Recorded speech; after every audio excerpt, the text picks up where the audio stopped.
শুভ দুপুর বন্ধুরা, আজকে আমি তোমরা ফুলকপি দিয়া মঞ্চুরিয়ান বানানি দেখাইমু অন্যরকম ভাবে। তার লাগে আমি ফুলকপি লইলাম একটু কাটিয়া, তারপরে এটা সিদ্ধ বসাইলাম 5 মিনিটের লাগিয়া, কম আগুন দিয়া। বেশি সিদ্ধ করলে এটা নরম হয়ে যাব, এটা দানা দানা থাকলে ভালো লাগে।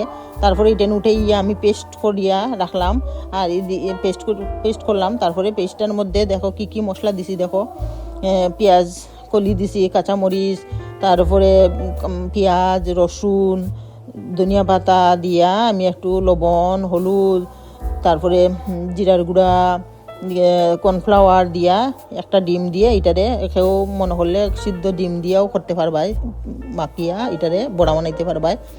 ডিম দিলাম, দিয়ে আমি একটু সময় রেস্টে রাখলাম। আর এদিকে আমি গ্রেভি বানাইবার লেগিয়া পেঁয়াজ, আদা, রসুন একটু পেস্ট করিয়া রাখলাম।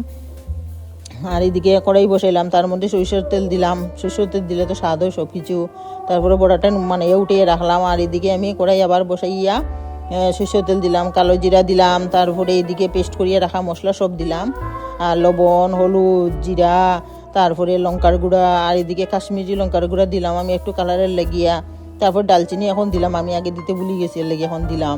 ডালচিনি দিয়া আমি একটু লাড়িয়া তারপরে পেঁয়াজ, ক্যাপসিকাম, টমেটো এটা আগের থেকে কাটিয়া ধুয়ে রাখছি আমি, এটা দিলাম। দিয়া লাড়িয়া আমি অল্প 5 মিনিটের লাগিয়া ডাকিয়ে রাখলাম। দেখো কি সুন্দর হয়েছে। আর এটা তো বেশি আগুন দেওয়া যায় না, দিলে তো জ্বলি যাব, অল্প করিয়া দিতে হয় আগুন। আর এদিকে দিলাম টমেটো কেচাপ, ঘি আর সয়া সস দিয়া একটু লাড়িয়া উড়িয়া, আর মশলার জলটা দিলেইলাম সব, বেশি জল দিতাম না। তারপরে বড়াটা দিলেইলাম, দিয়া দেখো অল্প সময় ডাকিয়ে রাখছিলাম। আর করিয়া ওই দেখো হয়ে গেছে আমার। ভিডিওটা ভালো লাগলে লাইক, শেয়ার আর সাবস্ক্রাইব করতে ভুলবে না কিন্তু।